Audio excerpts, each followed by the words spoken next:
Muling lumitaw si Amara Cruz sa gitna ng marangyang handaan ng pamilyang De Leon, hindi upang humingi ng tawad, kundi upang bawiin ang hustisyang inagaw sa kanya 3 taon na ang nakalipas. Sa ilalim ng makinang na ilaw, bawat hakbang niya ay isang tahimik na paghihiganti, binubunyag ang wasak na pag-ibig, ang lihim na diary ng yumaong ina, at ang madugong sabwata ni Ricardo. Ngunit kapag ganap ng nalantad ang katotohanan, pipiliin ba ni Amara ang ganap na paghihiganti o ang pagpapatawad upang iligtas ang sarili niyang kaluluwa? Bumukas ang pinto ng isang makintab na itim na sedan. Unang lumabas ang isang stiletto heel na kulay esmeralda, kumikinang sa ilalim ng marangyang ilaw ng De Leon Tower. Sumunod ang isang babae, at sa kanyang pagtayo, tila huminto ang pag-ikot ng mundo para sa mga valet at sa security na nakatanaw. Ang kanyang suot ay isang emerald green silk gown na yumayakap sa kanyang perpektong katawan na may isang mahabang hiwa sa gilid na nagpapakita ng kanyang makinis na binti. Simple lang ang kanyang alahas, ngunit sigaw nito ay karangyaan. Ngunit ang tunay na nakakuha ng atensyon ng lahat ay ang kanyang muka. Isang muka na pamilyar, ngunit may daladalang aura na bago, mapanganib at hindi matinag. Ito si Amara Cruz, o mas kilala noon bilang ang babaeng dapat ay magiging isang De Leon. Habang naglalakad siya patungo sa grand entrance, bawat hakbang niya ay may bigat at layunin. Naramdaman niya ang pagbilis ng tibok ng kanyang puso, hindi dahil sa kaba, kundi dahil sa adrenaline. 3 taon. 3 taon niyang hinintay ang sandaling ito. Itinaas niya ang kanyang kamay at hinaplos ang malamig na salamin ng pader ng gusali. Sa kanyang refleksyon, nakita niya ang imahe ng DLG Tower sa likod niya. Isang halimaw na gawa sa bakal at salamin na minsan ay sumimbolo sa kanyang mga pangarap at kalaunan sa kanyang pinakamasakit na bangungot. Hindi na ako ang babaeng iniwan ninyo, bulong niya sa sarili. Bago huminga ng malalim at naglakad papasok, bumukas ang malalaking pinto ng ballroom at para siyang isang reyna na muling umapak sa kanyang kaharian. Agad na napunta sa kanya ang halos lahat ng atensyon. Ang masayang tugtugin ng string quartet ay tila humina, at ang masiglang kwentuhan ng mga bisita ay napalitan ng mga bulungan. Sino yan? Ang ganda niya.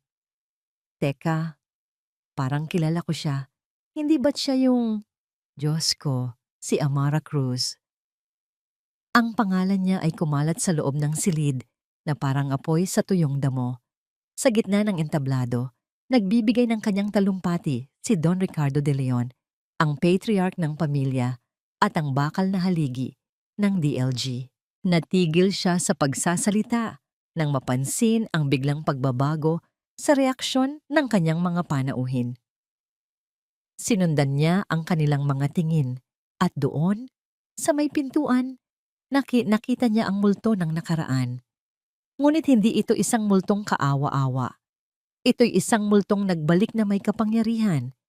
Isang malamig at kalkuladong ngiti ang sumilay sa labi ni Don Ricardo habang bumababa siya ng entablado para salubungin ang hindi inaasahang bisita. Miss Cruz, bati niya. Ang boses ay magalang ngunit ang mga matay matalim na sumusuri. Isang malaking karangalan ang iyong pagdalo. Don Ricardo, tugon ni Amara. Ang boses ay kalmado at matatag. Tinanggap niya ang kamay nito. Hindi ko naman maaaring palampasin ang anibersaryo ng paborito kong kumpanya. Samamantala, sa isang sulok, tila nabingi si Gabriel Gabo de Leon. Ang hawak niyang kupitan ng champagne ay biglang bumagsak mula sa kanyang nanginginig na kamay. Lumilikha ng isang malakas na tunog ng pagkabagsak sa marmol na sahig. Lahat ng kulay ay nawala sa kanyang mukha. Hindi siya makapaniwala sa kanyang nakikita. Amara, buhay na buhay, at mas nakakasilaw pa kaysa dati. Gabo, ano ba? Saway ni Sofia Ilustre, ang kanyang fiancé, habang mahigpit na humawak sa braso niya. Pilit niyang pinanatili ang kanyang ngiti, ngunit ang kanyang mga mata ay nag-aapoy sa selos at pagkabahala habang nakatitig sa karibal na akala niya'y tuluyan na niyang natalo. Ilang sandali pa, inimbitahan ni Don Ricardo si Amara sa entablado. Isang galaw na nagpapakita ng kontrol, ngunit si Amara ay handa. Kinuha niya ang mikropono at ang buong silid ay natahimik. Tinaas niya ang kanyang kopita. Isang pagpupugay sa De Leon Group of Companies. Simula niya, ang kanyang tingin ay direktang nakatuon kay Don Ricardo bago ito lumipat kay Sofia at sa huli, kay Gabriel na hanggang ngayon ay hindi pa rin makagalaw. Ikinagagalak kong makita na ang DLG ay patuloy na matatag. Pagpapatuloy niya na may bahid ng sarkasmo. Ngunit sabi nga nila, ang tunay na pag-unlad ay hindi lamang tungkol sa pagpapanatili ng nakaraan, kundi sa matapang na pagyakap sa mga pagbabago sa hinaharap. Isang saglit siyang tumigil, hinahayaan ang bawat salita na bumaon. At sa ngalan ng mga bagong simula at mga panibagong partnership na magdadala sa DLG sa mas mataas na antas. Yeah. Ibinaba niya ang kopita at bumaba ng entablado. Nag-iwan ng isang makahulugang katahimikan. Naglakad siya papalayo. Alam na alam niyang sinusundan siya ng mga mata ng lahat, lalo na ng 3 taong sumira sa kanyang buhay. Bago pa man siya makarating sa may hallway, isang kamay ang humawak sa kanyang braso. Humarap siya at nakita ang desperadong mukha ni Gabriel. Amara. Halos pabulong na sabi nito. Ang boses ay basag. Mag-usap tayo. Please. Isang malamig na ngiti ang gumuhit sa mga labi ni Amara. Dahan-dahan niyang inalis ang kamay nito sa kanyang braso. Mr. De Leon, sabi niya, ang bawat salita ay parang patalim. Sa pagkakaalam ko, wala na tayong dapat pag-usapan pa. Tinalikuran niya ito. Iniwan si Gabriel na nakatayo doon, wasak, tuliro, at pinagmamasdan ng paglakad palayo ng babaeng minsan niyang sinaktan, na ngayon ay nagbalik bilang kanyang pinakamalaking kalaban. Ang katahimikan sa loob ng penthouse office ni Gabriel De Leon ay binasag lamang ng mahinang ugong ng air conditioner. Madaling araw na, ngunit hindi pa rin siya umuuwi. Hindi niya kaya. Ang imahe ni Amara, ang kanyang postura, ang kanyang malamig na mga mata, ang kanyang nakakakilabot ng ngiti, ay paulit-ulit na naglalaro sa kanyang isipan na parang isang sirang plaka. Nakatayo siya sa harap ng malawak na bintanang salamin. Tanaw ang mga kumukutitap na ilaw ng Makati. Dati, ang tanawing ito ay nagbibigay sa kanya ng pakiramdam ng kapangyarihan. Ngayon, para itong isang paalala ng lahat ng isinakripisyo niya para sa kapangyarihang yon. Ang kanyang mga mata ay napadpad sa isang maliit na silver frame na nakatago sa likod ng mga libro sa kanyang estante. Dahan-dahan niya itong kinuha. Ito ang nag-iisang bagay na itinira niya mula sa kanilang nakaraan. Isang litrato nila ni Amara.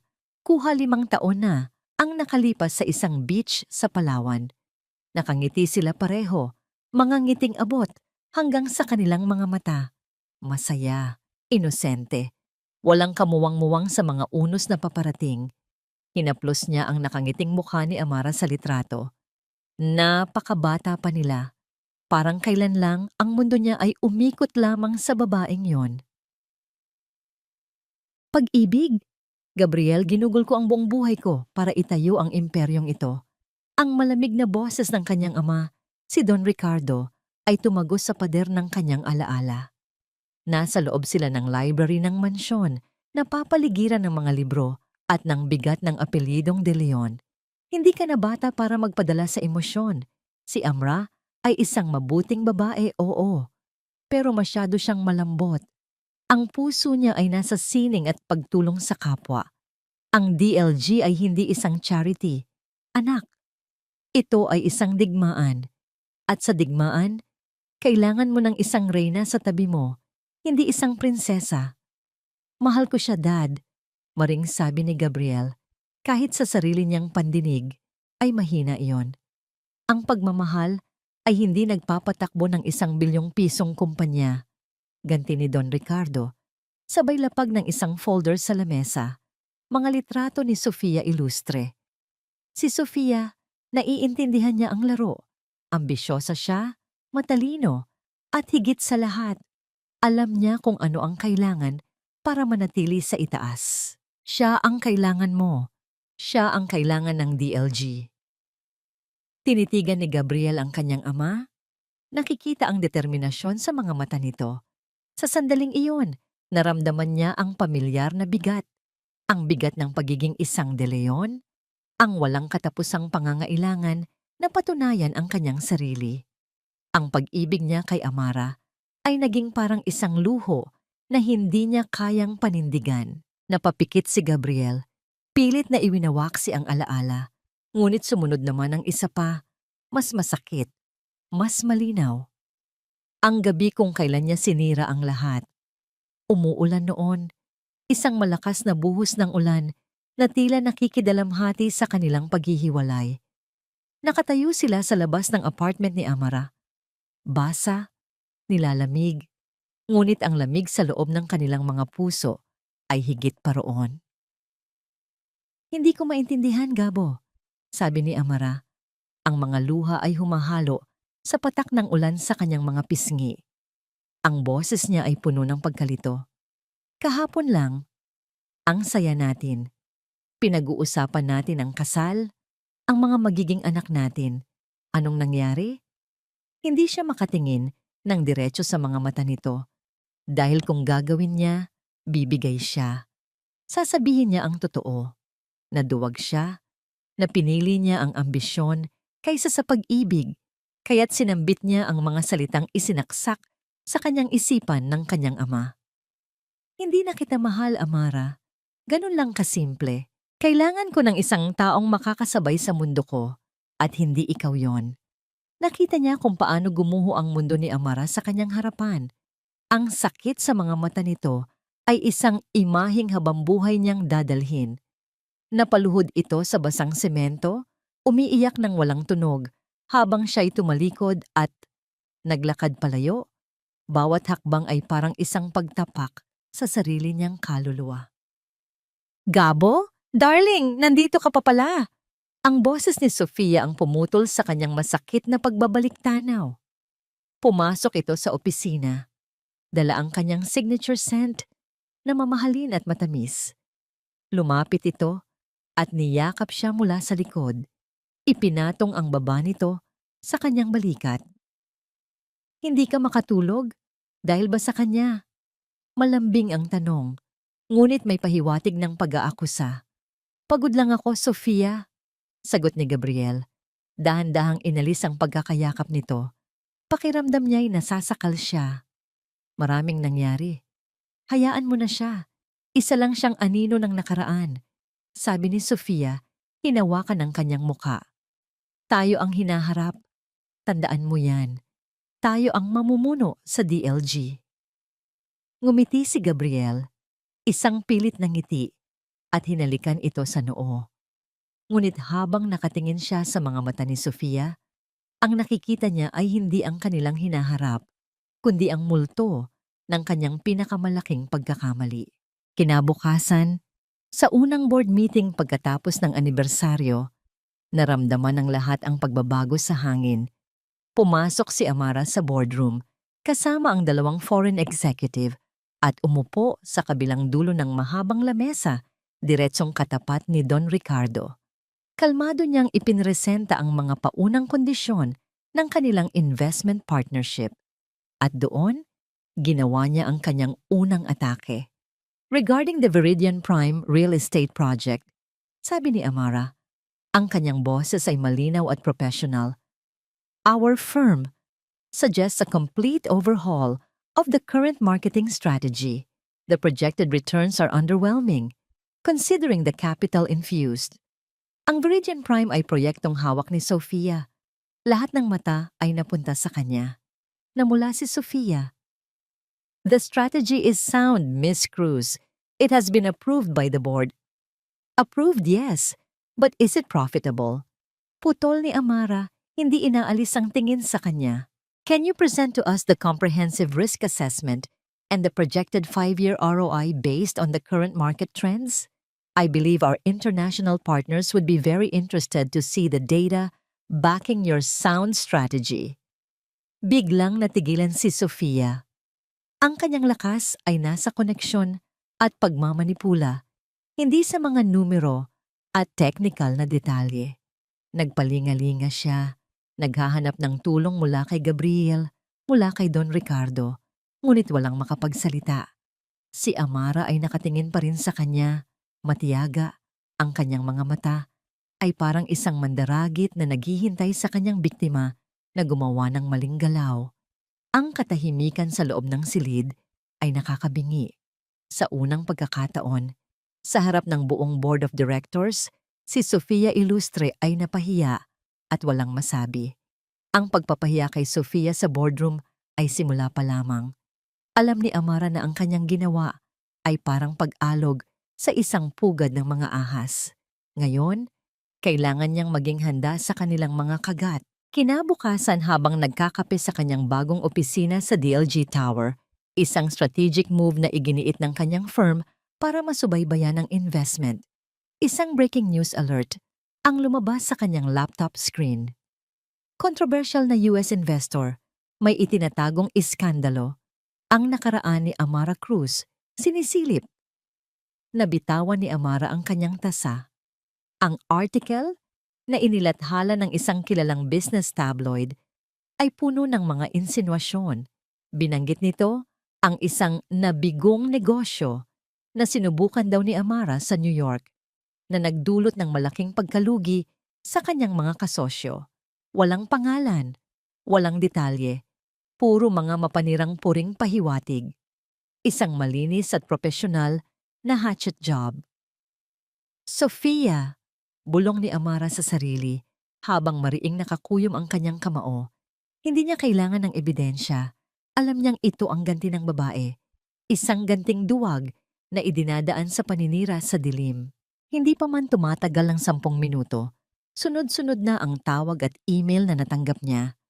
Mga miyembro ng board, mga kasosyo, at mga reporter na humihingi ng kanyang komento. Sa halip na mataranta, huminga siya ng malalim. 3 taon sa New York ang nagturo sa kanya kung paano harapin ang mga ganitong krisis. Hindi siya ang Amara na iiyak na lang sa isang sulok. Kalmado niyang tinawagan ang kanyang assistant. Magpatawag ka ng press conference sa loob ng 1 oras, utos niya. At ihanda mo ang lahat ng dokumento ng AC Designs Project. Sa press conference, hinarap ni Amara ang mga kamera ng buong tapang. Walang bakas ng takot o galit sa kanyang mukha. Magandang umaga sa inyong lahat, panimula niya. Tungkol sa article na inilabas kanina, nais kong linawin ang mga bagay-bagay. Ipinakita niya sa malaking screen ang mga financial report, mga testimonial mula sa kanyang mga naging kliyente sa New York, at ang tunay na kwento sa likod ng AC Designs, isang maliit na startup na isinara niya. Hindi dahil sa pagkalugi, kundi dahil tinanggap niya ang mas malaking offer mula sa investment firm na kinabibilangan niya ngayon. Binaliktad niya ang sitwasyon. Ang dapat sana'y isang kwento ng kabiguan ay ginawa niyang isang kwento ng tagumpay at matalinong pagpapasya. Ang paninira ay sandata ng mga taong walang ibang kakayahan. Pagtatapos niya na may direktang tingin sa kamera na para bang kinakausap niya mismo si Sofia.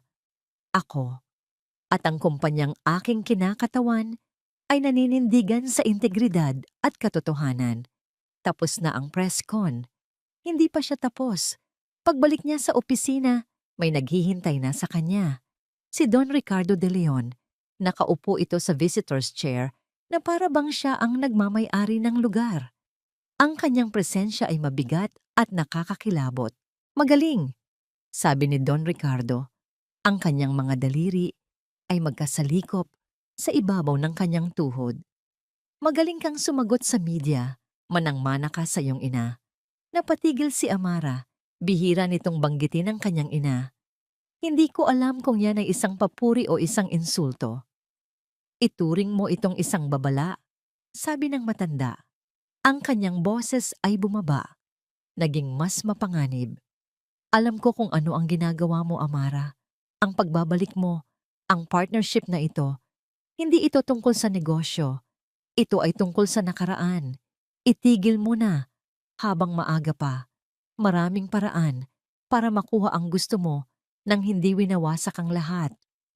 Winasak? Isang mapait na tawa ang kumawala sa bibig ni Amara. Don Ricardo, hindi ako ang nagsimula ng pagwasak na ito. Pinulot ko lang ang mga piraso ng buhay ko na winasak ninyo. At kung tungkol sa aking ina, ang utang na loob ninyo sa kanya ay hindi pa bayad. Isang madilim na anino ang dumaan sa mga mata ni Don Ricardo. Huwag mong banggitin ang mga bagay na hindi mo naiintindihan. Oo, pero gusto kong maintindihan, sagot ni Amara. Lumapit siya sa kanyang mesa at umupo. Ngayon ay magkapantay na sila ng tingin. Gusto kong malaman kung bakit ang isang empleyadong kasing tapat at kasing talino ng nanay ko ay bigla na lang nawala sa kumpanyang ito na parang bula. At gagawin ko ang lahat para malaman iyon. Umalis si Don Ricardo nang walang paalam. Nag-iwan ng isang nakakabinging katahimikan. Naramdaman ni Amara ang panginginig ng kanyang mga kamay. Ang pakikipag-usap sa matanda ay parang pakikipagharap sa isang demonyo. Ngunit hindi siya natakot. Bagkus, mas lalo pang tumibay ang kanyang determinasyon. Kinagabihan, nagtungo siya sa sementeryo. Ang lamig ng hangin ay yumakap sa kanya habang nilalakad niya ang pamilyar na daan patungo sa puntod ng kanyang ina. Umupo siya sa damuhan, hinaplos ang malamig na marmol kung saan nakaukit ang pangalan, Elena Cruz. Ma, bulong niya. Nandito na ako. Patawad kung ngayon lang ako nakabalik. Ang hirap, ma. Pero hindi ako susuko. Para sa'yo, para sa hustisyang hindi mo nakuha, aalamin ko ang totoo. Habang nag-aayos ng mga bulaklak, bumalik sa kanyang isipan ang huling pag-uusap nila ng kanyang ina bago ito pumanaw dahil sa isang biglaang atake sa puso. Isang atake na sinisisi ni Amara sa stress at depresyon na idinulot ng pag-alis nito sa DLG. Tila may gusto itong sabihin tungkol sa kumpanya, ngunit hindi na nito nagawa. Sa kanyang pag-uwi, dala ang bigat sa kanyang dibdib. Dumaan siya sa kanilang lumang bahay para kunin ang ilang mga naiwang gamit. Sa ilalim ng isang baul ng mga lumang libro, nakita niya ang isang bagay na matagal na niyang kinalimutan. Isang maliit, leather-bound na diary. Ang diary ng kanyang ina. Nanginginig ang mga kamay na binuksan niya ito. Karamihan sa mga nakasulat ay tungkol sa kanyang trabaho, mga ideya, mga pangarap para sa DLG. Ngunit sa mga huling pahina, ang sulat kamay ng kanyang ina ay naging magulo. Tila nagmamadali. Nabasa niya ang mga salitang paulit-ulit na isinulat. Proyektong Anino. Ricardo? Panganib. Ano ang proyektong Anino? Bago pa man niya masuri ang lahat, isang text message ang dumating sa kanyang telepono mula sa isang hindi rehistradong numero. I'm sorry. 2 salita lang, ngunit sapat na para malaman ni Amara kung kanino ito galing, Gabriel. Kasunod ng text ay isang email. Naglalaman ito ng isang naka-attach na file, isang lumang internal financial document na may heading na Confidential Project Shadow. Nanlaki ang mga mata ni Amara. Itinaas niya ang kanyang tingin mula sa telepono. Ang kanyang puso ay kumakabog na parang tambol. Ang digmaan ay nagsisimula pa lang at isang hindi inaasahang kakampi ang nagbigay sa kanya ng unang bala. Ang pagpapadala ng email na yon kay Amara ay parang isang pagtalon sa bangin para kay Gabriel. Hindi niya alam kung ano ang nag-udyok sa kanya. Konsensya, pagsisisi, o isang desperadong pangangailangan na malaman ang katotohanan. Ang alam lang niya, habang tinititigan niya ang pangalan ng kanyang ina sa lumang dokumento, ay may isang malaking kasinungalingan sa pundasyon ng kanyang buhay. Ang Project Shadow ay isang land development deal na pinangunahan ng kanyang ina na biglang kinansela. Ayon sa dokumento, ito'y dahil sa financial instability. Ngunit ang mga numerong nakita ni Gabriel ay nagsasabing ito'y napaka-profitable sana. Ito rin ang huling proyekto ng kanyang ina bago ito mag-resign. Ang kanyang pagdududa ay lalong lumalim ng gabing iyon sa mansyon. Pababa siya para kumuha ng tubig nang marinig niya ang mga boses mula sa library. Boses ng kanyang ama at ni Sofia. Hindi niya sinasadyang makinig, ngunit ang tensyon sa kanilang mga salita ay pumigil sa kanyang mga paa. Masyado siyang mapanganib, Ricardo. Nakita mo ang ginawa niya sa board meeting. Narinig niyang sabi ni Sofia, ang boses ay hindi na malambing, kundi puno ng inis. Kontrolado ko ang sitwasyon, sagot ni Don Ricardo, kalmado ngunit may bigat. Ang kailangan mo lang gawin ay manatili sa iyong papel. Huwag kang gagawa ng kahit anong padalos-dalos, katulad ng ginawa mo sa tabloid. Kailangan kong gumawa ng paraan. Paano kung malaman niya ang totoo? Tungkol sa nangyari noon, hindi niya malalaman, mariing sabi ni Don Ricardo. Matagal nang nakabaon ang isyong yan. Ang problema ay ang anak ni Elena. Kamukhang kamukha niya ang kanyang ina, matigas ang ulo at hindi natatakot. Kailangan nating mag-ingat. Anak ni Elena. Ang nakaraan. Ang mga salitang iyon ay tumatak sa isip ni Gabriel. Hindi na ito simpleng corporate rivalry. May mas malalim, mas madilim na sikreto. Kinabukasan, hinarap niya si Sofia sa kanilang kondo. Ikaw ba ang nagpakalat ng article tungkol kay Amara? Diretsong tanong niya. Agad na nagbago ang ekspresyon ni Sofia. Ang kanyang mukha ay naging maamo at ang kanyang mga mata ay nagsimulang mamasa. Gabo, bakit mo naman iisipin yan? Ginawa ko lang yun para protektahan ka, para protektahan ang pamilya natin. Nasasaktan ako na makita kang apektado pa rin sa kanya. Hindi iyan ang sagot sa tanong ko, Sofia. Oo, ako na. Pag-amin nito, kasabay ng pagtulo ng luha. Pero ginawa ko yon dahil mahal kita. Ayokong hayaan ang babaeng yon na sirain ang lahat ng pinaghirapan natin. Lumapit ito at yumakap sa kanya. Hindi mo ba nakikita? Ginagamit ka lang niya. Pamilya mo pa rin kami. Ako ang kakampi mo dito. Naramdaman ni Gabriel ang pamilyar na bitag, ang mga luha, ang mga salitang tayo at pamilya. Pero sa pagkakataong ito, hindi na ito tumatalab. May lamig na gumapang sa kanyang puso. Dahil sa kanyang lumalaking hinala, nagpasya siyang hanapin ang isang tao mula sa nakaraan. Si Mang Tony, ang dating executive assistant at kanang kamay ng kanyang ina. Matapos ang ilang tawag, nahanap niya ito sa isang maliit na karinderya sa Marikina, malayo sa kumikinang na mundo ng Makati. Umupo si Gabriel sa isang simpleng upuan, kaharap ang matandang lalaki na gulat sa kanyang pagdating. Sir Gabriel, sabi ni Mang Tony habang pinupunasan ang kamay sa kanyang apron. Ano po ang maipaglilingkod ko sa inyo? Mang Tony, gusto ko lang po sanang magtanong tungkol kay Mama. Nag-iba ang timpla ng mukha ni Mang Tony. Naging maingat ito. Matagal na po yon, sir. Alam ko po, pero kailangan kong malaman, bakit po talaga siya umalis sa DLG? Tumingin si Mang Tony sa paligid na para bang may nakikinig. Ibinaba niya ang kanyang boses. Ang opisyal na sinabi, nag-resign. Pero alam naming mga nakakakilala sa kanya, hindi niya gagawin yon. Mahal na mahal niya ang DLG. Ang totoo, iho, pinag-resign siya. Malaking pagkakaiba yon. Sino po ang nagpa-resign sa kanya? Umiling si Mang Tony. Isang malungkot na ngiti sa kanyang mga labi. May mga bagay na mas mabuting hindi na hinuhukay, Sir Gabriel, para na rin sa kaligtasan mo. Ang mga salita ng matanda ay hindi nagbigay ng sagot, bagkus ay nag-iwan ng mas maraming tanong at isang malinaw na babala. Hindi na siya mapakali.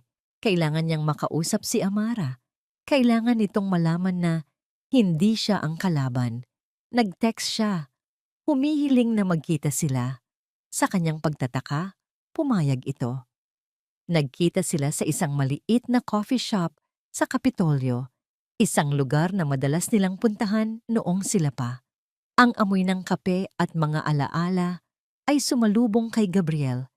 Nakita niya si Amara na nakaupo sa may bintana, nakatingin sa labas, seryoso. Mas lalo itong gumanda, ngunit may pader na nakapalibot dito na hindi niya magawang sirain. "Salamat sa pagdating mo," sabi niya pagkaupo. Hindi ito lumingon. "Ano ang kailangan mo, Gabriel? Wala akong maraming oras. Ang dokumentong sinend ko sa'yo. Ano ang tungkol doon?" Putol nito. Sa wakas ay tumingin sa kanya. Ang mga mata nito ay malamig. Isang bitag ba yon? Isa na namang laro ng mga De Leon para malaman kung ano ang mga alas ko? "Hindi," mabilis niyang sagot.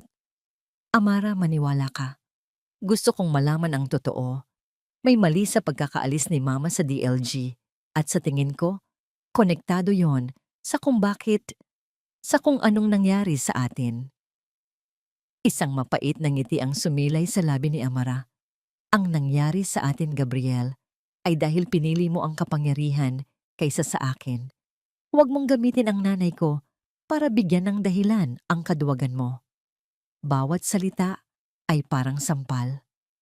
Alam kong nasaktan kita at habang buhay kong pagsisisihan yon, pero hindi ito tungkol sa atin. Ito'y tungkol sa hustisya para kay Mama. Tulungan mo ako, Amara, o hayaan mo akong tulungan ka." Tumayo si Amara. Kinuha ang kanyang bag. "Hindi ko kailangan ng tulong mo, Gabriel, at lalong hindi ko kailangan ng awa mo. Kaya kong gawin to ng mag-isa." "Amara, please." Humarap ito sa kanya.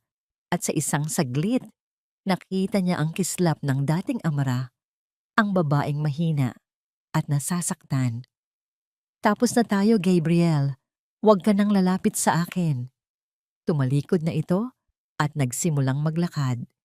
Susundan sana siya ni Gabriel para sabihin ang kanyang mga hinala tungkol sa kanyang ama, tungkol kay Sofia, ngunit biglang bumukas ang pinto ng coffee shop. "Darling, kanina pa kita hinahanap." Si Sofia. Nakangiti ito ng matamis habang lumalapit sa kanya, ngunit ang mga mata nito ay nakatutok kay Amara, isang tinging puno ng pagbabanta at tagumpay. Dinala nito ang kamay ni Gabriel at hinalikan siya sa pisngi. Isang malinaw na pag-angkin. Natigilan si Amara sa may pintuan. Nakita ang eksena. Tumingin ito kay Gabriel, ang mga mata ay nagsasabing, "Sabi ko na nga ba, isa lang itong laro." Pagkatapos ay tuluyan na itong umalis. Naiwan si Gabriel na nakatayo doon, hawak ni Sofia. Pakiramdam niya ay isang preso. Napagtanto niya ang katotohanan. Alam ni Sofia na naroon siya. Sinusundan siya nito. At sa pagdating nito, sinira nito hindi lang ang pagkakataong makausap si Amara, kundi pati na rin ang anumang natitirang pag-asa para sa katotohanan. Ang eksena sa coffee shop ay isang sampal ng katotohanan para kay Amara. Ang pagdating ni Sofia, ang pagkukunwari ni Gabriel, lahat ay isang paalala na sa mundong ito, nag-iisa siya. Ang pag-asa, kahit gaano kaliit, na maaaring may bahagi pa rin si Gabriel na kumakampi sa tama, ay biglang naglaho na parang bula. Gabi. Sa kanyang apartment, habang malakas ang buhos ng ulan sa labas, inilatag niya sa kanyang mesa ang 2 piraso ng palaisipan. Ang lumang diary ng kanyang ina at ang dokumentong ipinadala ni Gabriel. Proyektong Anino sa diary. Project Shadow sa dokumento. Pareho lang, ngunit ano ang koneksyon? Binasa niyang muli ang mga huling isinulat ng kanyang ina. Ang mga letra ay nanginginig, puno ng takot at pagmamadali. "Hindi niya ako titigilan. Alam niya na alam ko. Ang proyektong Anino, hindi lang ito tungkol sa pera. Ito ay tungkol sa dugo at kasinungalingan. Kailangan kong protektahan si Amara. Ang aking legacy, Legacy? Anong legacy? Paulit-ulit na binasa ni Amara ang salitang iyon. At bigla, isang alaala ang pumasok sa kanyang isip. Isang araw, noong bata pa siya, dinala siya ng kanyang ina sa bangko. Anak, sabi nito, ang tunay na mana ay hindi pera. Ito ay ang lakas ng loob na panindigan ng tama. Napatingin siya sa isang maliit na susi na nakasuksok sa lihim na bulsa sa likod ng takip ng diary. Isang lumang susi na may nakaukit na numero. Sa tabi nito, may isa pang serye ng mga numero na isinulat ng kanyang ina. Isang susi, isang numero, at ang salitang legacy. Mabilis na hinalungkat ni Amara ang mga lumang papeles. Nakita niya ang isang bank statement ng kanyang ina mula sa isang maliit at luma, ngunit respetadong bangko sa Binondo, ang Rural Bank of San Nicolas. Agad niyang naintindihan. Kinabukasan, nagtungo siya sa bangko. Ang lugar ay tila isang relikya ng nakaraan, malayo sa mga modernong gusali ng Makati. Dala ang susi at ang mga numero, lumapit siya sa manager. Matapos ang masusing beripikasyon, dinala siya sa ilalim, sa isang silid na puno ng mga safe deposit box. Nang buksan ng staff ang maliit na metal na pinto na may numerong 738, isang alikabok na amoy ang sumalubong sa kanya. Sa loob, isang malaking brown envelope lang ang laman. Nanginginig ang mga kamay na kinuha ito ni Amara. Sa labas, may sulat kamay ng kanyang ina. Para sa aking Amara, kung sakaling kailanganin mo ng lakas. Bumalik siya sa kanyang kotse bago binuksan ang sobre. Sa loob, may mga kopya ng mga dokumento, mga land title, mga bank transfer, mga notarized na testimonya, at sa ibabaw ng lahat, isang maikling sulat. Anak ko. Parang may isang baldeng nagyeyelong tubig ang ibinuhos sa kanya. Pag-uwi niya, inilatag niya ang lahat. Ang diary, ang dokumento mula kay Gabriel, at ang mga bagong ebidensya mula sa safe deposit box. Dahan-dahan, ang buong larawan ay nabuo sa kanyang isipan, at ang katotohanan ay mas masahol pa kaysa sa kanyang inaakala. Ang timeline, ang pagtuklas ng kanyang ina sa anomalya ay nangyari eksakto sa mga linggo kung kailan nagsimulang magbago si Gabriel, ang mga araw kung kailan sinimulan ni Don Ricardo na payuhan. Ang anak nito na si Amara ay hindi sapat para sa kanya. Isang malamig na kilabot ang gumapang sa kanyang likuran. Hindi lang ito tungkol kay Sofia na mas ambisyosa. Si Sofia ay isang maginhawang dahilan, isang pyesa sa mas malaking laro. Ang totoong dahilan kung bakit siya sinira at pilit na inalis sa eksena 3 taon na ang nakalipas ay dahil kay Don Ricardo de Leon. Nakita ni Don Ricardo sa kanya ang talino at integridad ng kanyang ina. Natakot ito. Natakot si Don Ricardo na balang araw, kapag naging isang de Leon na siya at may kapangyarihan na, sa loob ng DLG, maaaring matuklasan din niya ang madilim na sikreto na itinatago nito. Ang pagwasak sa kanilang pag-iibigan ay hindi dahil sa kawalan ng pag-ibig. Ito ay isang preemptive strike, isang kalkuladong pagpatay sa isang banta bago pa man ito mabuhay. Ang sakit ng pagkakanulo na naramdaman niya ay dumoble, trumiple. Hindi lang puso niya ang dinurog, ang buong pagkatao niya ay sadyang pinagplanuhang sirain para protektahan ang kasalanan ng isang tao. Si Gabriel ay hindi lang isang duwag na mangingibig, siya ay isang sundalo na sinunod ang utos ng kanyang general. At si Sofia ay ang nangiting ibinigay sa sundalo bilang gantimpala. Ang kanyang kalaban ay hindi ang kanyang dating kasintahan. Ito ay ang ama nito.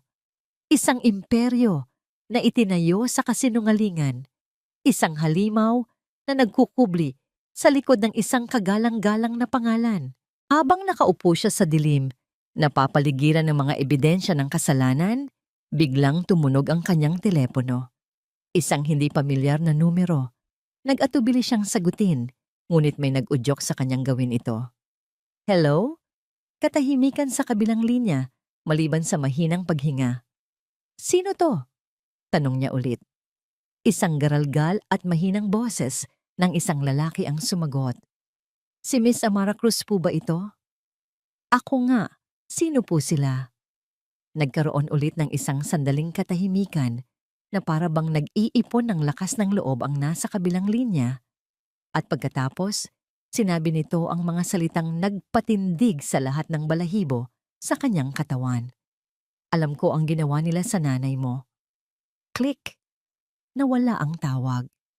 Naiwan si Amara na hawak ang telepono. Ang kanyang puso ay bumibilis. Ang kanyang isipan ay nagliliyab.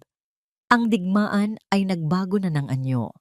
At isang misteryosong estranghero ang nagbukas ng panibagong pinto sa madilim na pasilyo ng nakaraan. Para kay Sofia Ilustre, ang bawat araw mula nang bumalik si Amara ay isang bangungot. Ang kanyang posisyon, ang kanyang impluensya, ang atensyon ni Gabriel, lahat ng bagay na pinaghirapan niyang agawin ay tila dahan-dahang nawawala sa kanyang mga kamay. Ang pagkapahiya niya sa board meeting ay isang sugat sa kanyang pride na hindi pa rin naghihilom. Sinundan pa ito ng pagtatanggol ni Gabriel kay Amara nang kumprontahin niya ito tungkol sa tabloid. At ang pinakamasakit sa lahat, ang makita silang dalawa na magkasama sa coffee shop. Kahit na sinadya niyang sirain ang kanilang pag-uusap, hindi niya maialis sa kanyang isipan ang tanong, ano ang kanilang pinag-usapan? Kasalukuyan siyang nasa kanyang opisina na dapat sana'y simbolo ng kanyang tagumpay, ngunit ngayon ay parang isang kulungan. Ang kanyang table, na dati puno ng mga proposal at kontrata, ngayon ay puno ng mga printout ng mga article at litrato ni Amara. Bawat ngiti ni Amara sa media, bawat papuri sa kanyang galing, ay parang isang personal na sampal sa kanya. Bakit siya? Bulong niya sa sarili habang tinititigan ang isang litrato ni Amara mula sa press conference. Ano ang meron siya na wala ako? Mula pagkabata, si Sofia ay laging nabuhay sa anino ni Amara. Si Amara ang mabait, ang matalino, ang paborito. Siya naman, ang pinsang laging ikinukumpara, laging kulang. Ang pag-ibig niya kay Gabriel ay nagsimula bilang isang pagnanasa hindi lang sa lalaki, kundi sa buhay na kinakatawan nito, ang buhay na para kay Amara. Nang makuha niya ito, akala niya'y panalo na siya. Ngunit ang pagbabalik ni Amara ay nagpapatunay na ang laro ay hindi pa tapos. Sa isang sulok ng kanyang opisina, sumigaw siya sa frustrasyon at ibinato ang isang mamahaling paperweight sa pader na nag-iwan ng isang maliit na marka. Kailangan niyang gumawa ng paraan, isang paraan na tuluyang magpapatahimik kay Amara. Ang unang hakbang niya ay ang pagpapalakas ng kanyang alyansa. Alam niyang may mga miyembro ng board na hindi sang-ayon sa mga pagbabagong dala ni Amara. Isa na rito si Mr. Velasco, isang matandang board member na konserbatibo at tapat kay Don Ricardo. Isang gabi, nagkataon silang nagkita sa isang mamahaling bar.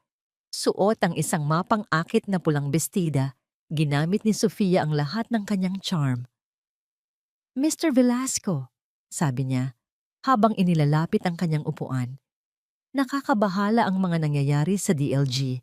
Ang dayuhang impluwensya ni Miss Cruz, baka hindi ito makabuti para sa kumpanya sa katagalan. Sang-ayon ako, Hija, sabi ng matanda, na halatang natutuwa sa atensyon na ibinibigay sa kanya. Masyadong agresibo ang babaeng iyon.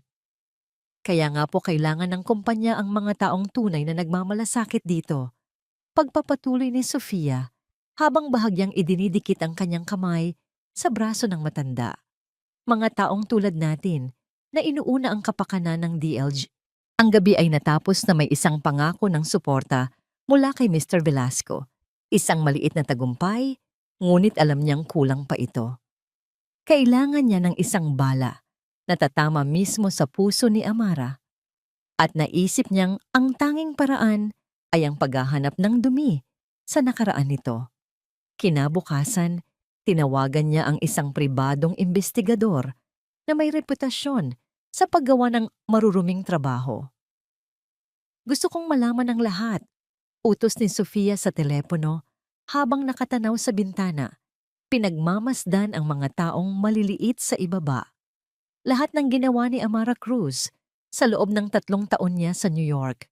Bawat meeting, bawat date, bawat pagkakamali, walang ititira.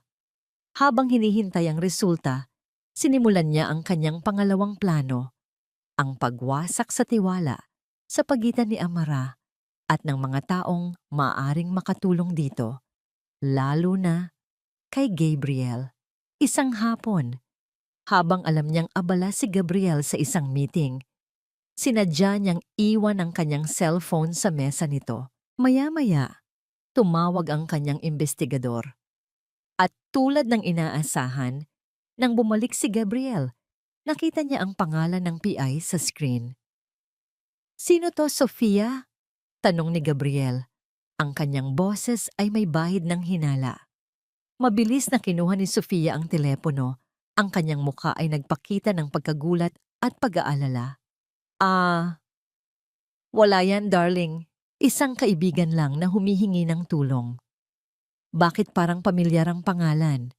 Huwag mo na lang isipin," sabi niya. Sabay halik sa pisngi nito. Ngunit ang binhi ng pagdududa ay naitanim na. Ilang araw pa ang lumipas, pumasok ang investigador sa kanyang opisina. Dala ang isang manipis na folder. "Wala akong masyadong makita, ma'am," sabi ng lalaki. Malinis ang record ni Miss Cruz, maliban sa isang bagay. Inilapag nito ang isang litrato sa mesa, isang candid shot ni Amara, kasama ang isang lalaking Amerikano na masayang naglalakad sa Central Park. "Sino yan?" tanong ni Sofia. "Siya si David Chen, isang mayamang art collector." Naging malapit sila ni Miss Cruz, ngunit bigla na lang silang naghiwalay. At pagkatapos noon, biglang bumagsak ang negosyo ng pamilya ni Mr. Chen. Isang malademonyong ngatsi. Demonyong ngiti ang unti-unting gumuhit sa mga labi ni Sofia. Hindi ito isang matibay na ebidensya, ngunit sapat na ito. Sapat na para gumawa ng isang kwento. Isang kwento ng isang babaeng manggagamit, isang babaeng sumisira sa mga lalaki para sa sarili niyang kapakanan. Hawak na niya ngayon ang kanyang sandata.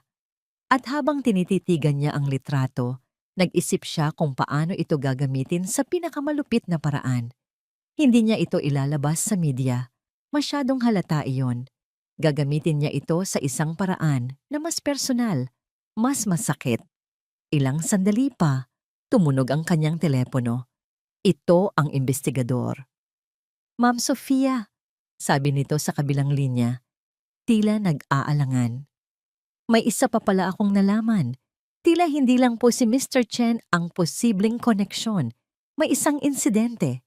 Isang dating kasamahan niya sa AC Designs namatay sa isang aksidente ilang linggo matapos siyang umalis sa kumpanya." Natigilan si Sofia. Kamatayan. Masyadong mabigat iyon. Masyadong delikado. Ngunit imbis na matakot, isang bagong ideya ang nabuo sa kanyang isipan. Isang mas madilim, mas desperadong ideya. "Salamat sa impormasyon," sabi niya, bago ibaba ang telepono. Tumingin siya sa salamin at inayos ang kanyang buhok. Ang babaeng nakatingin pabalik ay hindi na ang pinsang laging nasa anino. Ito ay isang manlalaro na handang gawin ang lahat, kahit pa ang paggamit sa isang trahedya, para lamang manalo sa larong ito. Ang kanyang mga mata ay nag-aapoy sa isang determinasyon na nakakatakot. "Oras na para tapusin ito, Amara," bulong niya sa kanyang refleksyon. "Oras na para malaman mo kung sino talaga ang tunay na reyna." Ang misteryosong tawag sa telepono ay hindi umalis sa isipan ni Amara. "Alam ko ang ginawa nila sa nanay mo." Ang mga salitang iyon ay umalingaw-ngaw sa kanyang ulo, isang pangako ng katotohanan at kasabay nito, isang hindi maipaliwanag na panganib. Matapos ang 2 araw ng nakakabinging katahimikan, isang text message ang dumating mula sa parehong numero. Naglalaman lamang ito ng isang address, Isang lumang warehouse sa Paco at isang oras, 10 p.m. Walang paliwanag, walang pangalan, isang imbitasyon sa dilim. Alam ni Amara na ito ay isang malaking sugal. Maaaring isa itong bitag. Maaaring gawa-gawa lang ito ni Sofia o ni Don Ricardo para lituhin siya. Ngunit ang tinig sa telepono, mayroon itong bigat ng katotohanan. Isang bigat na hindi niya maaaring baliwalain. Ang kanyang uhaw para sa hustisya ay mas matindi kaysa sa kanyang takot. Dumating siya sa lugar 15 minuto bago ang takdang oras. Ipinark niya ang kanyang kotse sa isang madilim na eskinita, malayo sa mismong warehouse. Pinatay niya ang makina at nagmatiyag. Ang lugar ay tiwangwang, napapaligiran ng mga abandonadong gusali.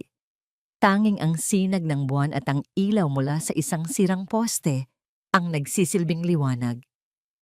Eksaktong 10:00, isang anino ng isang lalaki ang lumabas mula sa isang gilid ng warehouse. Payat ito, nakasuot ng kupas na jacket na may hood, at ang kanyang mga galaw ay puno ng pag-iingat. Luminga-linga ito sa paligid bago muling nawala sa kadiliman ng gusali. Iyon na ang hudyat. Huminga ng malalim si Amara, kinuha ang kanyang pepper spray at maingat na bumaba ng kotse. Bawat tunog, ang alulong ng aso sa malayo, ang kaluskos ng mga basurang tinatangay ng hangin, ay nagpapakaba sa kanya. Dahan-dahan siyang pumasok sa warehouse. Ang amoy ng alikabok at kalawang ang sumalubong sa kanya. Isang bombilya lang ang nakasindi sa gitna. Lumilikha ng mahahabang at nakakatakot na mga anino.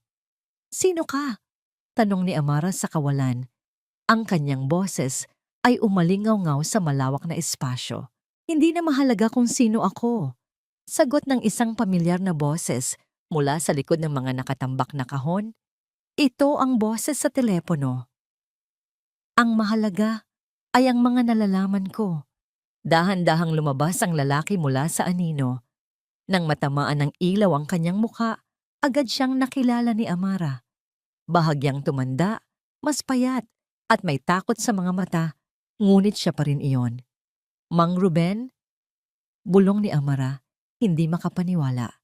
Si Ruben, ang dating personal assistant at pinagkakatiwalaang tauhan ng kanyang ina. Ang taong bigla na lang nag-resign at nawala ilang linggo matapos umalis ang kanyang ina sa DLG. "Miss Amara," sabi nito, yumuko ng bahagya. "Patawarin na niyo po ako sa aking pananahimik, sa aking kaduwagan." "Anong nangyari, Mang Ruben? Bakit ka umalis?" Isang mapait na ngiti ang gumuhit sa labi ng lalaki. "Hindi ako umalis, ma'am. Tinakot ako. Pinilit akong umalis, si Don Ricardo." At doon, sa gitna ng malamig at maalikabok na warehouse, ikinuwento ni Ruben ang lahat. Siya ang huling piraso ng palaisipan. Inilahad niya kung paano sinimulan ng ina ni Amara, si Elena, na imbestigahan ang Project Shadow. Inilahad niya kung paano sila nagpulong ng lihim para kolektahin ang mga ebidensya. Ngunit ang pinakakakilakilabot na revelasyon ay hindi tungkol kay Don Ricardo. Ito ay tungkol kay Sofia. Nagsimula ang lahat dahil kay Miss Sofia. Kwento ni Ruben, ang kanyang boses ay nanginginig sa alaala. Intern pa lang siya noon. Isang araw, nakita ko siyang palihim na pumapasok sa opisina ng nanay mo. Kinuha niya ang isang folder na naglalaman ng mga preliminaryong plano para sa isang proyektong inihahanda ni Ma'am Elena. Makalipas ang isang linggo, ipinresenta ni Don Ricardo ang isang halos kaparehong proyekto at ibinigay ang credit sa isang bagong team. Ninakaw ni Sofia ang ideya. Iyon ang unang beses na sinubukan niyang sirain ang nanay mo. Nagpatuloy siya. Nang malaman ni Ma'am Elena ang tungkol sa land grabbing sa Project Shadow, mas naging desperado si Don Ricardo at ginamit niya ulit si Sofia. Si Sofia ang nagpakalat ng mga maling impormasyon sa loob ng kumpanya. Mga chismis na si Ma'am Elena daw ang may anomalya, na siya ang tumatanggap ng kickback. Ginawa niya ang lahat para sirain ang reputasyon ng nanay mo, para walang maniwala sa kanya kapag nagsalita na siya tungkol sa Project Shadow.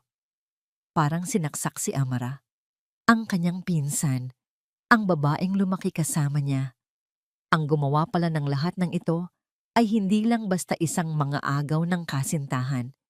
Siya ay isang ahas na matagal nang naghihintay ng pagkakataong tumuklaw. Ang kanyang galit kay Amara ay hindi nagsimula kay Gabriel. Nagsimula ito sa inggit, sa isang mas malalim at mas matagal ng kasakiman. May ibibigay ako sa'yo, sabi ni Ruben, sabay abot ng isang luma at medyo sunog na USB flash drive. Nangyari ang sunog sa records room ng DLG ilang taon na ang nakalipas. Sinadya yun, ma'am, para sunugin ang lahat ng ebidensya laban sa kanila. Pero bago mangyari iyon, nagawa kong kopyahin ang ilan sa pinakamahahalagang file, mga email sa pagitan ni Don Ricardo at ng kanyang mga abogado, mga testimonya ng mga magsasakang tinakot nila, at isang recorded na pag-uusap sa pagitan ni Don Ricardo at ni Sofia kung saan pinag-uusapan nila kung paano patahimikin ang nanay mo. Ito na ang sandata, ang katibayang magpapabagsak sa kanila. Bakit ngayon lang, Mang Ruben?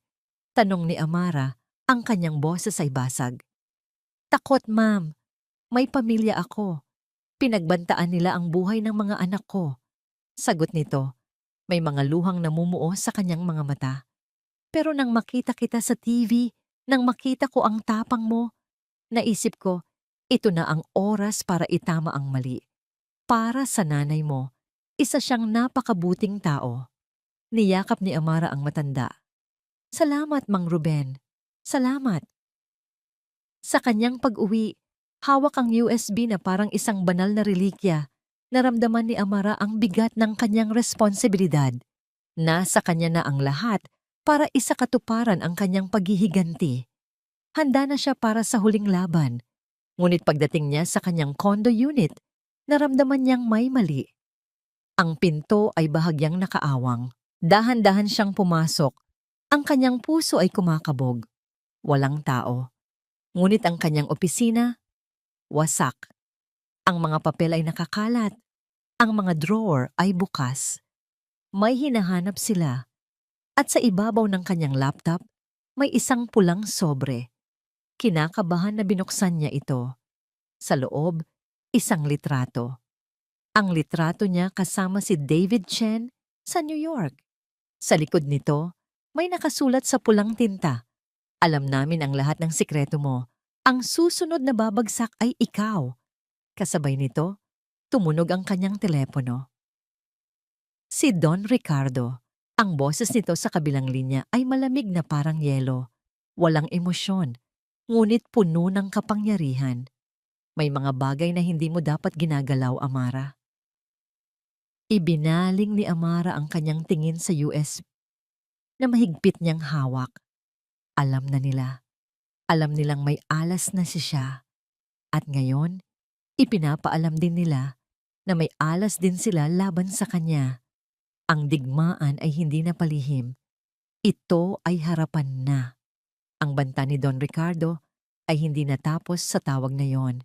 Nagsimula ang isang walang tigil na pag-atake na naglalayong durugin si Amara, hindi lang bilang isang negosyante, kundi bilang isang tao.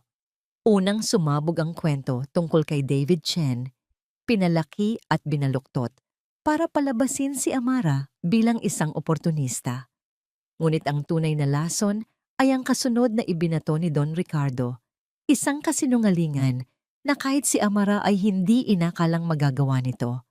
Ginamit nila ang kwento ng kanyang dating kasamahan sa AC Designs na namatay sa aksidente. Sa tulong ng mga binayarang testigo at mga pekeng dokumento, pinalabas nila na ang pagkamatay ng lalaki ay isang suicide at ang dahilan ay ang di umano'y panggigipit at pagnanakaw ng ideya na ginawa ni Amara. Isang araw, pagpasok ni Amara sa DLG, sinalubong siya ng mga reporter. Ang balita ay nasa lahat na ng dako. Mula sa isang respetadong investor Ang imahe niya ngayon ay isang corporate monster, isang babaeng handang pumatay para sa tagumpay. Ang USB na hawak niya ay tila wala ng silbi. Paano siya paniniwalaan ng mga tao kung ang kanyang sariling kredibilidad ay wasak na? Ang pinakamasakit ay ang reaksyon sa loob ng DLG. Ang mga board members na dati sumusuporta sa kanya ay biglang umiwas. Ang mga empleyadong dati humahanga sa kanya ay ngayoy pinagbubulungan siya sa mga pasilyo. Ang kanyang pangalan ay naging isang sumpa. Para kay Gabriel, ang mga akusasyon laban kay Amara ay parang isang suntok sa sikmura. Hindi siya makapaniwala. Hindi yon yung Amara na minahal niya. Ngunit ang mga ebidensya na ipinakita ng kanyang ama ay napakakumbinsi. Isang pekeng suicide note, mga pekeng email, isang perpektong pagkakasala na walang butas. Isang gabi, sa opisina ng kanyang ama, hinarap niya ito. "Dad, hindi ito totoo," sabi ni Gabriel. Ang kanyang boses ay nanginginig sa galit at pagkalito. "Hindi ito kayang gawin ni Amara. Gabriel, buksan mo ang iyong mga mata," sabi ni Don Ricardo. Ang kanyang muka ay isang maskara ng pag-aalala. "Marahil hindi mo talaga siya kilala.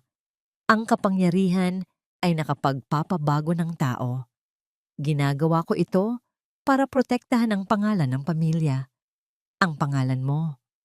Muli, ginamit ni Don Ricardo ang salitang pamilya. At sa pagkakataong ito, mas malakas ang epekto nito. Nag-aalangan si Gabriel. Paano kung totoo nga? Paano kung ang sakit na idinulot niya kay Amara ay nagbago dito? At ginawa itong isang halimaw? Ang huling dagok ay dumating sa isang emergency board meeting. Isang pulong na isinagawa para pagpasyahan ang kapalaran ni Amara sa DLG. Pumasok si Amara sa boardroom. Ang kanyang ulo ay nakataas. Ngunit ang bigat ng buong mundo ay nasa kanyang mga balikat. Nakita niya ang mga mapanghusgang tingin. Nakita niya si Sofia na may isang nagwawaging ngiti. At nakita niya si Gabriel na hindi makatingin ng diretso sa kanya. Dahil sa mga seryosong akusasyon na ito na nakakaapekto sa integridad ng De Leon Group simula ni Don Ricardo, ang board ay nagkakaisang maghain ng isang mosyon para suspendihin si Miss Amara Cruz sa lahat ng kanyang tungkulin sa kumpanyang ito habang nagpapatuloy ang investigasyon. Bumoto ang lahat. Isa-isa, itinaas nila ang kanilang mga kamay pabor sa mosyon hanggang sa dalawa na lang ang natira, si Gabriel at si Amara. "Gabriel?" tanong ni Don Ricardo. Ang kanyang boses ay isang utos. Lahat ng mata ay napunta kay Gabriel. Ito ang kanyang sandali ng pagpapasya. Tumingin siya kay Amara at sa mga mata nito, nakita niya ang sakit, ang pagod, at isang kislap ng pagsusumamo. "Huwag, Gabo. Huwag pati ikaw." Ngunit sa kanyang tabi, naramdaman niya ang kamay ni Sofia sa ilalim ng mesa, isang paalala ng kanyang tungkulin. Narinig niya ang boses ng kanyang ama sa kanyang isipan. "Protektahan mo ang pamilya." Pumikit siya ng mariin. Ang bigat ng pagiging isang De Leon. Ang takot na biguin ang kanyang ama. Ang kahihiyang idudulot nito sa kanilang pangalan. Lahat ay bumagsak sa kanya. Dahan-dahan, itinaas niya ang kanyang kamay. Isang kolektibong paghinga ang narinig sa silid.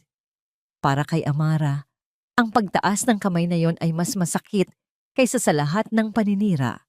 Ito ang huling pagkakanulo, ang huling saksak. Mula sa taong, sa kaibuturan ng kanyang puso, ay umasa pa rin siyang maniniwala sa kanya. Ang mosyon ay aprobado. Anunsyo ni Don Ricardo. Tumayo si Amara. Hindi siya nagsalita. Hindi siya umiyak. Isang nakakakilabot na katahimikan ang bumalot sa kanya.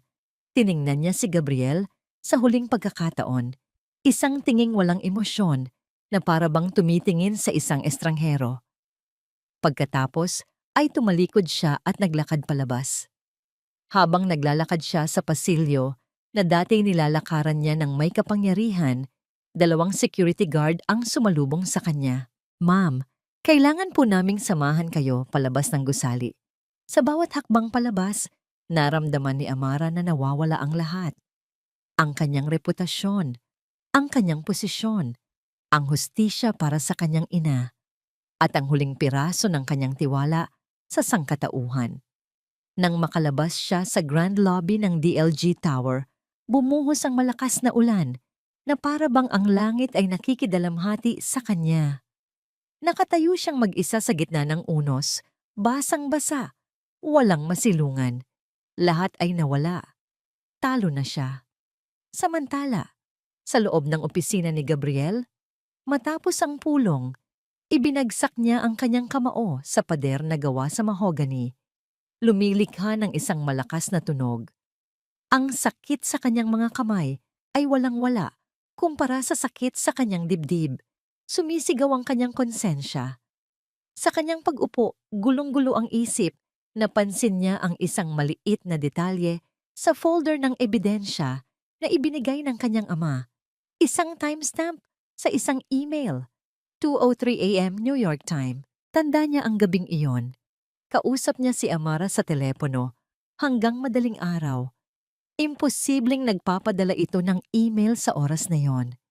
Isa itong maliit na butas, isang maliit na pagkakamali sa isang perpektong kasinungalingan. Ngunit para kay Gabriel, ito ay sapat na.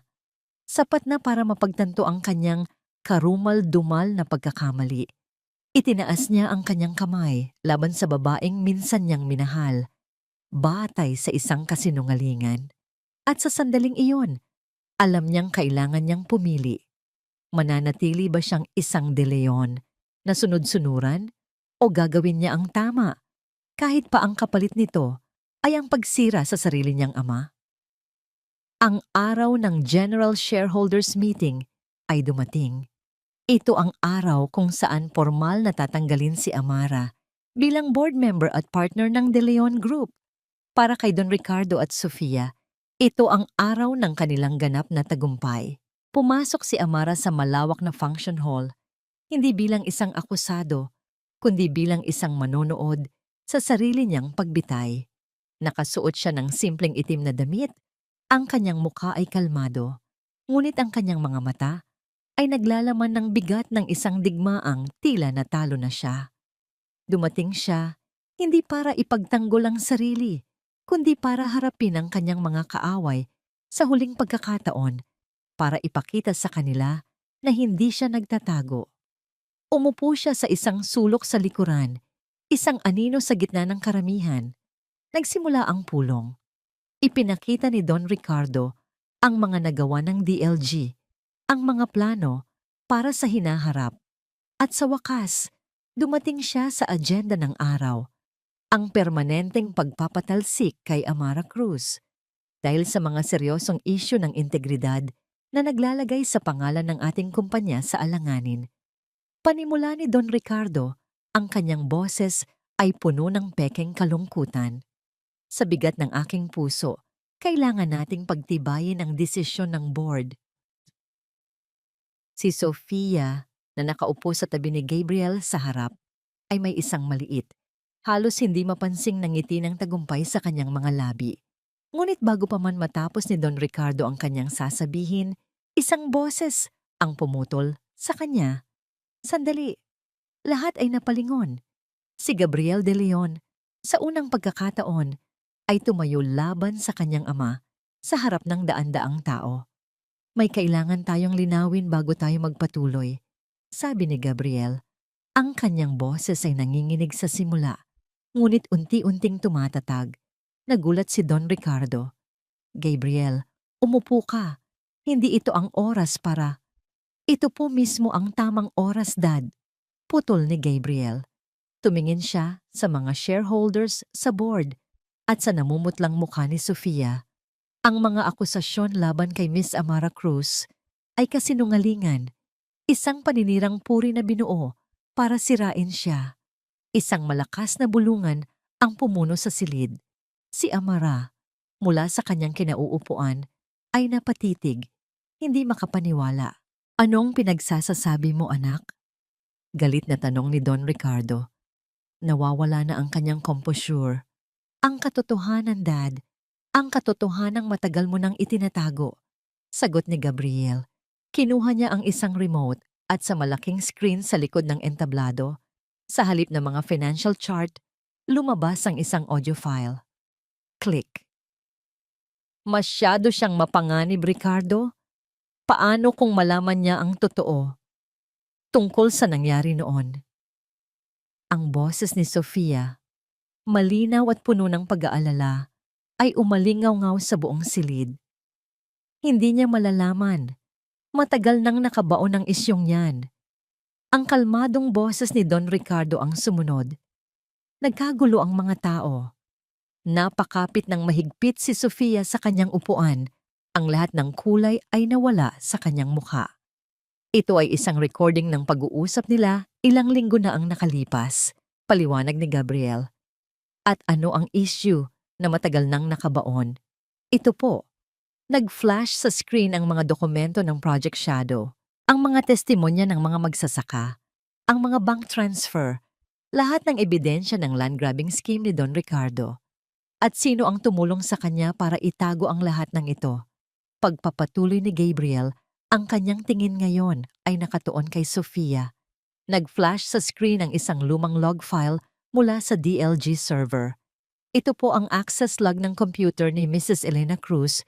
Maraming taon na ang nakalipas. At ito, sabi niya, habang isang pangalan ang na-highlight sa pula, ay ang pangalan ng nag-iisang tao bukod sa kanya na nagbukas ng kanyang mga file nang walang pahintulot. Ang intern na si Sofia Ilustre. Hindi! Hindi totoo yan! Sigaw ni Sofia. Napatayo. Ang kanyang muka ay puno ng takot at desperasyon. Gawa-gawa niya lang ang lahat ng yan. Sinisiraan niya kami dahil mahal pa rin niya ang babaeng yan. Hindi na ito tungkol sa pagmamahal, Sofia. Malamig na sabi ni Gabriel. Ito ay tungkol sa katotohanan. Ipinakita niya ang huling piraso ng ebidensya, ang pekeng email na may maling timestamp. At ito ang nagpapatunay na ang lahat ng ibinato ninyo kay Miss Cruz ay gawa-gawa lamang. Ang buong silid ay nasa ganap na kaguluhan. Ang mga miyembro ng board ay hindi makapaniwala. Si Don Ricardo ay napasandal sa kanyang upuan. Tila biglang tumanda ng 10 taon, talunan at walang masabi. Si Sofia, sa kanyang desperasyon, ay tumakbo papalapit kay Gabriel. Gabo, please! Huwag mong gawin to sa akin. Sa atin. Mahal kita. Ngunit ang tiningnan ni Gabriel ay hindi na ang babaeng kanyang pakakasalan, kundi isang estranghera. Tapos na, Sofia. Sa gitna ng kaguluhan, isang miyembro ng board ang tumayo. Imomosyon ko ang isang vote of no confidence laban kay Chairman Ricardo de Leon. Sang-ayon ako. Sigaw ng isa pa, habang nagaganap ang pagboto na siyang wawasak sa imperyo ng kanyang ama. Dahan-dahang bumaba ng entablado si Gabriel. Nilagpasan niya ang nagmamakaawang si Sofia at ang kanyang nagimbal na ama. Hinanap ng kanyang mga mata ang nag-iisang taong mahalaga sa sandaling iyon. Nakita niya si Amara, nakatayo pa rin sa likuran. Ang mga luha ay tahimik na dumadaloy sa kanyang mga pisngi. Mga luha hindi ng kalungkutan, kundi ng pagkamangha, ng kaluwagan. Naglakad si Gabriel palapit sa kanya. Walang salitang namutawi. Tinitigan lang nila ang isa't isa sa gitna ng pagguho ng isang kahariang itinayo sa kasinungalingan. Sa mga mata ni Gabriel, nakita ni Amara ang isang taong sa wakas ay pinili ang tama, isang taong handang isakripisyo ang lahat para sa katarungan. Ang paghihiganti niya ay natupad na, ngunit hindi sa paraang inaakala niya. Hindi sa pamamagitan ng kanyang sariling mga kamay, kundi sa pamamagitan ng pagsisisi at katapangan ng taong minsan nang sumira sa kanya. Ang mga sumunod na linggo ay naging isang malaking bagyo sa mundo ng negosyo sa Pilipinas. Si Don Ricardo de Leon ay sa pilitang pinagretiro. Ang kanyang pangalan ay nabahira ng kahihiyan. Ang mga kasong sibil at kriminal ay isinampa laban sa kanya at sa mga kasabwat niya sa Project Shadow. Si Sofia Ilustre, matapos ang isang huling desperadong pagtatangkang manira pa, ay nawala na lang na parang bula. Iniwan ang lahat ng gulo at nagtago mula sa batas. Sa gitna ng lahat ng ito, sa pamamagitan ng isang unanimous na desisyon mula sa nabagong board of directors at sa suporta ng kanyang investment firm, si Amara Cruz ang itinalagang bagong chairperson at CEO ng De Leon Group of Companies. Ang unang araw niya sa opisina ng chairman, ang mismong opisina kung saan minsan siyang binantaan ni Don Ricardo, ay surreal. Ang amoy ng mamahaling leather at lumang kahoy ay pareho pa rin, ngunit ang bigat sa hangin ay napalitan ng isang pakiramdam ng pag-asa.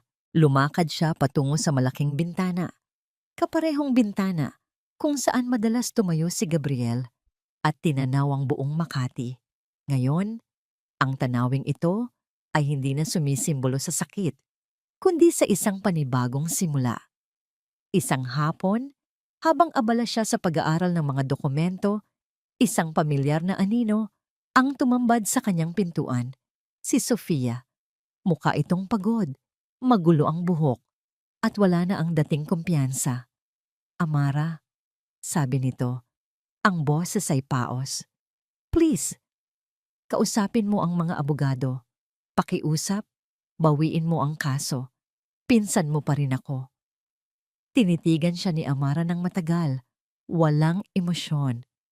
Ang dugo ay hindi lisensya para manakit, Sofia. Nagkaroon ka ng maraming pagkakataon para tumigil. Nagkaroon ka ng maraming pagkakataon para piliin ang tama. Pero hindi mo ginawa. Hindi mo naiintindihan. Umiiyak na, sabi ni Sofia. Lagi na lang ikaw. Ikaw ang magaling. Ikaw ang bida. Ang gusto ko lang naman ay maranasan kahit konti ng kung anong meron ka. Ang meron ako, Sofia, mahinahong sabi ni Amara, ay pinaghirapan ko. Hindi ko inagaw. At ang hustisya, hindi sa akin yan. Utang yan sa lahat ng taong sinaktan at ginamit mo, kasama na ang nanay ko. Hayaan mong ang batas ang humusga sa'yo. Tumalikod si Amara, isang senyales na tapos na ang usapan. Umalis si Sofia na umiiyak, at sa pagkakataong yon, wala nang naramdamang galit si Amara. Wala lang. Kinagabihan, habang papalubog na ang araw, may isa pa siyang bisita, si Gabriel. Ito ang unang pagkakataon na nag-usap sila ng masinsinan mula noong shareholders meeting. Nagkita sila sa rooftop garden ng DLG Tower, isang lugar na tahimik at payapa. Congratulations, sabi ni Gabriel, isang totoong ngati kahit may bahid ng lungkot ang nasa kanyang mga labi. Bagay sa iyo ang pwestong yan. Ito ang dapat na nangyari noon pa. Salamat, sagot ni Amara. Salamat sa ginawa mo, Gabriel. Alam kong hindi naging madali iyon. Iyon ang pinakamaliit na magagawa ko matapos ang lahat, sabi niya. Sumandal sa railings at tumingin sa malayo. Aalis na ako, Amara. Napatingin si Amara sa kanya. Aalis? Oo, aalis ako sa DLG, sa bansa. Kailangan kong hanapin ang sarili ko, malayo sa anino ng pangalan ko, malayo sa anino ni Papa. Kailangan kong bumuo ng isang bagay na sarili ko, sa tamang paraan. Tumango si Amara. Naintindihan niya. Patawarin mo ako, bulong ni Gabriel. Sa wakas ay tumingin sa kanyang mga mata. Sa lahat ng sakit, sa lahat ng gabi na pinaiyak kita, sa pagiging duwag ko, patawad. Sa pagkakataong ito, naramdaman ni Amara ang sinseridad.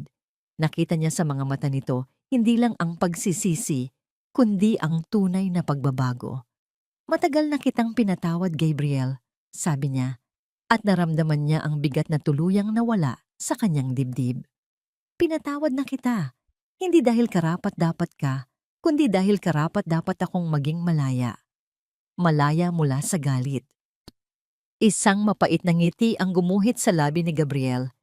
Iyon na nga siguro ang pinakamasakit, na ang kapatawaran mo ay hindi na nangangahulugan ng pangalawang pagkakataon para sa akin. Ang nakaraan ay hindi na mababago, mahinang sabi ni Amara. Binago tayo nito.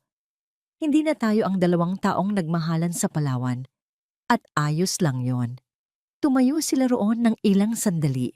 Sa isang komportableng katahimikan, pinapanood ang paglubog ng araw sa huling pagkakataon bilang Amara at Gabriel ng nakaraan. Bago umalis, may inabot si Gabriel na isang maliit na sobre. Para sa'yo, mula sa mga gamit ni Mama, sabi niya, ibigay ko raw sa'yo kapag handa ka na. Nang gabing iyon, sa kanyang apartment, binuksan ni Amara ang sobre. Isa itong sulat, ang sulat ng kanyang ina na isinulat bago pa man mangyari ang lahat. Ang katahimikan sa apartment ni Amara ay malalim. Ang ingay ng syudad sa labas ay tila hindi makapasok. Ang tanging naririnig niya ay ang pagtibok ng sarili niyang puso habang hawak-hawak ang sobrang iniwan ni Gabriel, ang huling piraso ng kanyang ina na hindi pa niya nahahawakan. Ang papel ay lumana, bahagyang naninilaw sa mga gilid, ngunit ang sulat kamay sa labas ay malinaw at pamilyar. Isang sulat kamay na gumuhit sa kanyang alaala ng mga masasayang gabi ng paggawa ng takdang aralin at pagbabasa ng mga kwento. Para sa aking munting bituin, dahan-dahan na may panginginig sa mga daliri, binuksan niya ang sulat. Isang pamilyar na amoy, ang pabango ng kanyang ina, ang tila kumawala mula sa papel, at sa isang saglit, para siyang bumalik sa pagkabata. Sinimulan niyang basahin. Mahal kong Amra, aking munting bituin, kung binabasa mo ito, marahil ay nasa isang punto ka ng iyong buhay kung saan kailangan mong gumawa ng isang mabigat na desisyon o marahil ay naghahanap ka ng mga sagot sa mga tanong na bumabagabag sa iyong puso. Sana, sa mga salitang ito, mahanap mo ang gabay na hindi ko na naibigay ng personal. Anak, alam ko ang bigat na daladala mo. Alam ko ang apoy sa iyong puso. Isang apoy na minana mo sa akin. Ang apoy na yan ang magbibigay sa iyo ng lakas para harapin ang anumang hamon. Ngunit gusto kong malaman mo na ang apoy ay maaaring magbigay liwanag o maaari itong manunog nang walang itinitira. Biglang pumasok sa isipan ni Amara ang isang alaala. 10 taong gulang siya noon, umiiyak sa hardin dahil sinira ng mga pesteng damo ang kanyang mga tanim na rosas. Lumapit ang kanyang ina, hindi para alisin ang mga damo, kundi para umupo sa tabi niya. Ang galit, anak, sabi ni Elena, habang dahan-dahang binubunot ang isang damo, ay parang ganito. Kung hahayaan mo siyang lumaki, sasakalin niya ang lahat ng magagandang bulaklak sa iyong puso. Nagpatuloy si Amara sa pagbabasa. Ang mga luha ay nagsisimula nang mamuo sa kanyang mga mata. Marahil, sa mga panahong ito, ang puso mo ay puno ng pagnanais na itama ang mga pagkakamali ng nakaraan. Marahil ay gusto mong makita ang mga taong nanakit sa'yo na magbayad. Naiintindihan ko yan, anak. Higit kanino man. Ngunit gusto kong pakinggan mo ang huling habilin ng iyong ina. Ang buhay ay masyadong maikli para gugulin sa pagtatanim ng galit. Oo, ipaglaban mo ang tama. Oo, bawiin mo ang nararapat na sayo.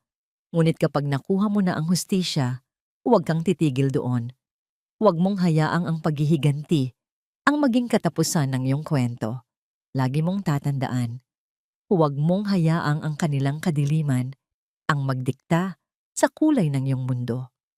Patawarin mo sila, hindi para sa kanila, kundi para sa iyong sarili. Palayain mo ang iyong puso. Mahal na mahal kita, noon, ngayon, at magpakailanman. Nagmamahal, Mama. Sa huling salita, hindi na napigilan ni Amara ang pag-agos ng kanyang mga luha. Ngunit hindi ito mga luha ng sakit o galit. Ito ay mga luha ng paglaya. Ang bigat na matagal na niyang pasan-pasan. Ang tungkulin na maghiganti. Ang galit na nagpaalab sa kanya sa loob ng 3 taon ay unti-unting nawala. Inanod ng kanyang mga luha.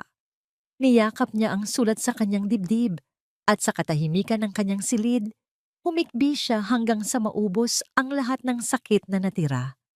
Sa wakas, ang huling sugat ay naghilom na. Kinabukasan, maagang maaga, nagtungo siya sa sementeryo. Ang sumisikat na araw ay nagbibigay ng isang ginintuang liwanag sa paligid. Dala ang isang pompon ng puting rosas, lumapit siya sa puntod ng kanyang ina. Inilapag niya ang mga bulaklak sa tabi ng pangalan nito. Ngumiti siya, isang ngiting totoo at payapa pa. Naiintindihan ko na, Ma, bulong niya sa hangin. Naiintindihan ko na po ang lahat. Kinuha niya ang sulat mula sa kanyang bulsa at maingat na inilagay sa ibabaw ng marmol, sa ilalim ng mga bulaklak. Salamat po. Salamat sa pagpapalaya sa akin. Tumayo siya roon. Hinayaan ang sinag ng araw na yakapin siya. Sa unang pagkakataon, sa loob ng napakatagal na panahon, wala siyang naramdamang bigat, walang galit, walang plano ng paghihiganti.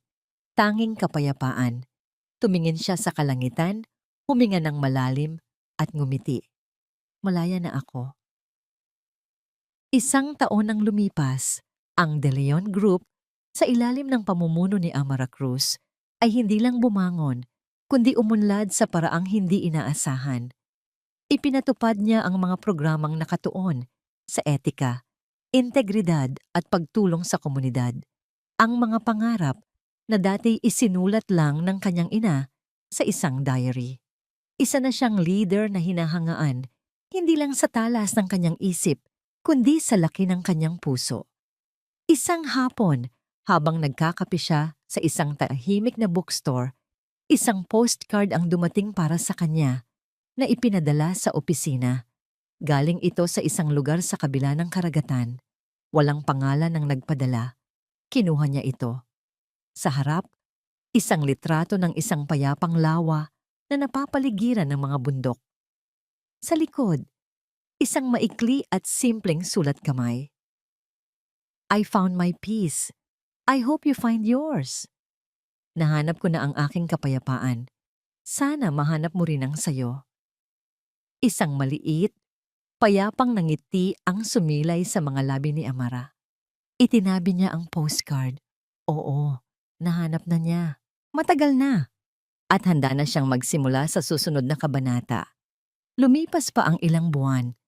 Ang De Leon Group of Companies na ngayon ay mas kilala na bilang DLG Cruise Holdings ay sumailalim sa isang malaking pagbabago.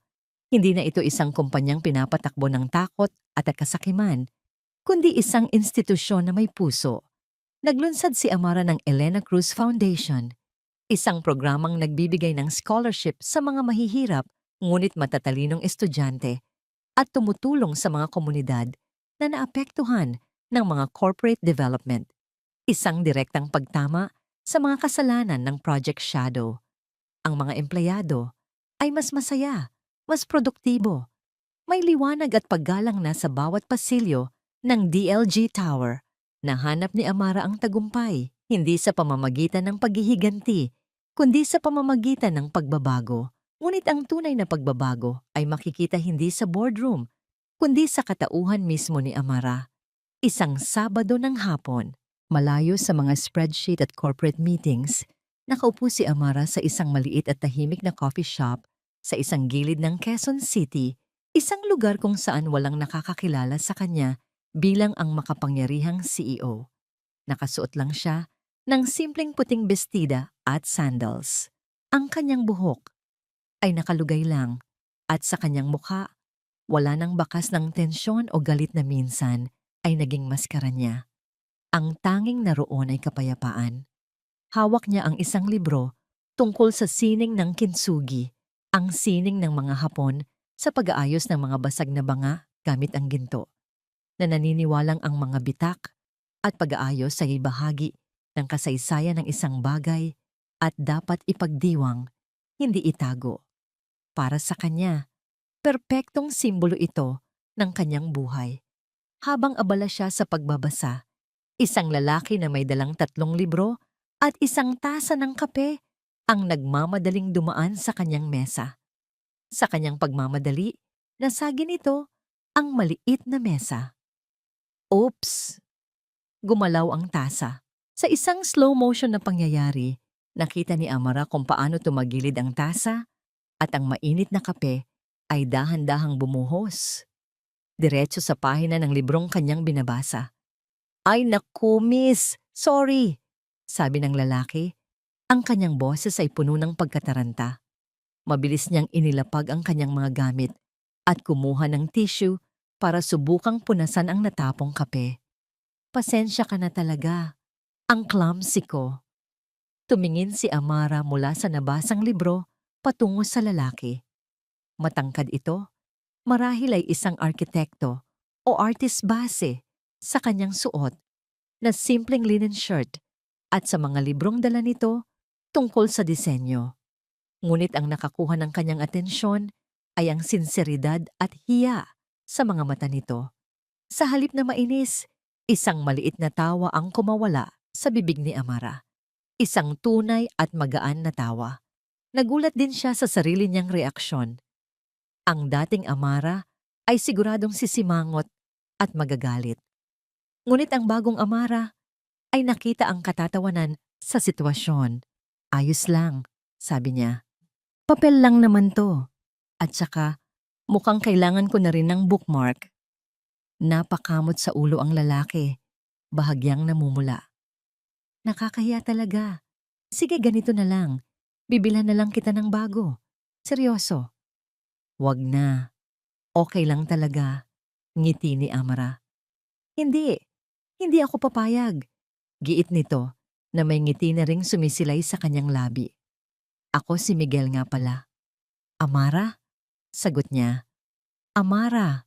Ulit ni Miguel na para bang tinitikman ang pangalan. Alam ko na. Para makabawi ako, payagan mo akong ilibre ka ng kape o kaya palitan ng libro mo o pareho? Tinitigan ni Amara si Miguel. Mayroong isang bagay sa kanya na magaan at totoo. Walang agenda. Walang pagkukunwari. Isang simpleng pakikipag-ugnayan na matagal na niyang hindi naranasan. Naramdaman niya ang isang kaba sa kanyang dibdib. Isang kabang hindi dahil sa takot o tensyon, kundi dahil sa pananabik. Ngumiti si Amara. Isang ngiting ngayon ay abot na hanggang sa kanyang mga mata. Isang ngiting nagpapaliwanag sa buong coffee shop. Isang nangiting nagsasabi na handa na siyang buksan ang isang bagong kabanata. Isang pahinang blangko pa, naghihintay na sulatan ng isang bagong kwento.